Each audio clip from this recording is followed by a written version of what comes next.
Dans un petit village Masaï, niché entre la savane et les montagnes sacrées, vivait Sana, la fille du chef. Respectée de tous, sa beauté était aussi grande que son esprit, mais son cœur était alourdi par une promesse que son père lui avait imposée. Elle devait épouser Ndoto, le puissant chef guerrier d'un clan voisin. Ce mariage n'était pas une affaire d'amour, mais une alliance pour protéger le clan de Sanaa des conflits futurs. Cependant, son cœur battait pour un autre. Ce autre était Kito, un guerrier humble mais vaillant, dévoué au service de son peuple. Sanaa et Kito s'aimaient en secret, bien qu'ils sachent que leur union serait interdite. Chaque nuit, ils se retrouvaient sous un grand baobab, où ils partageaient leurs espoirs et leurs peurs. Kito savait que leur amour ne pourrait survivre à la dure réalité des traditions. Pourtant, il rêvait d'une vie où l'amour primerait sur le devoir. Mais l'amour n'échappe pas aux yeux des ancêtres. Une nuit, alors que Sanaa dormait, l'esprit ancêtre apparut dans ses rêves. Il flottait au-dessus d'elle, une figure faite de fumée et de lumière, entourée de flammes spirituelles. Sa voix résonna comme un coup de tonnerre.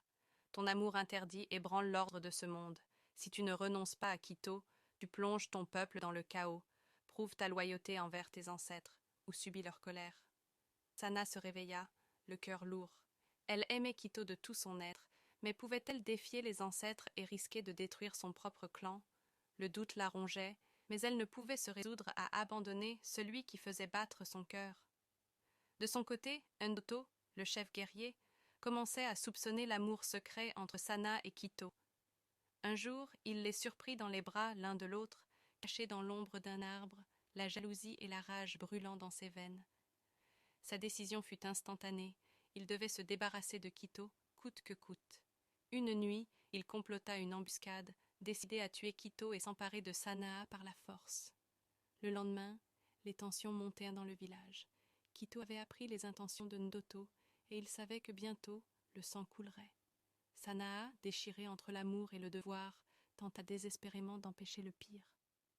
Alors que les deux clans se faisaient face, lance levée, prêts à s'entre-déchirer, elle se précipita au milieu des guerriers, les bras levés, en larmes. « Arrêtez, ne laissez pas la colère détruire ce que les ancêtres ont bâti !»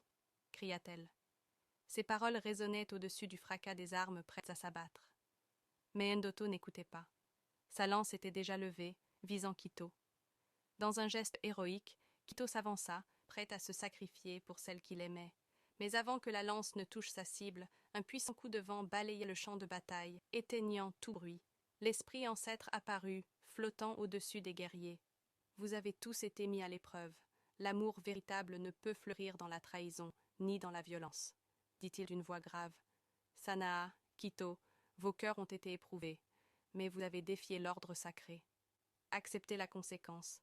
Si vous fuyez, votre amour maudira vos lignées pour des générations. Sana et Kito se regardèrent une dernière fois, leurs yeux remplis de larmes.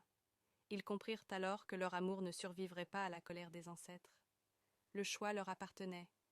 Vivre séparés pour préserver l'avenir de leur clan, ou s'unir et condamner leurs descendants. Avec un dernier baiser sous le regard sévère des guerriers et de l'esprit ancêtre, Sana renonça à Kito pour le bien de son peuple. Elle choisit de porter le fardeau des traditions, tandis que Kito, le cœur brisé, s'exila dans la savane, laissant derrière lui l'amour de sa vie. Et ainsi, l'équilibre fut rétabli. Mais à quel prix?